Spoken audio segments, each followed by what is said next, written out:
In this video, I'm going to teach you how to connect Moza R3 to Xbox. It's a very easy process, so make sure to follow along.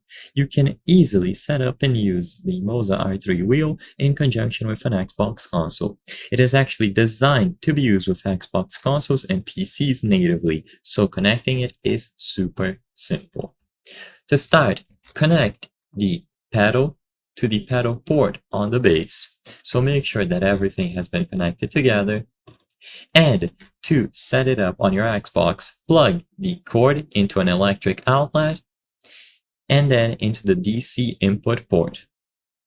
Next, use the included cable to connect the pedals to the appropriate port. So one end of the cable goes into this port labeled pedal, and the other one goes into the pedal kit themselves.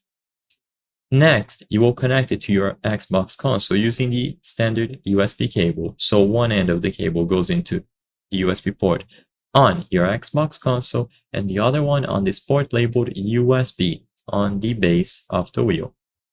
With all of these connections established, you will now power on the wheel by pressing and holding the power button down for a few seconds. This should be enough to get it to work, and if you open any game on your Xbox that supports wheel inputs, you will be good to go. If the RPM light on the wheel flows from the side to the center, it indicates a successful connection to the Xbox. If the RPM light is flashing, it means that you are in PC mode. In this case, press and hold the S1 and S2 buttons on the steering wheel simultaneously for 3 seconds, and this will switch it to Xbox mode. Once it is in Xbox mode, then you will be good to go. So open any game and enjoy. So I hope I was able to help you. If this video helped you, consider subscribing. As you can see, according to our channel metrics, 83% of the people watching our videos are not subscribed. By subscribing, you can help us make higher quality videos. Thank you for watching, and I'll see you on the next one.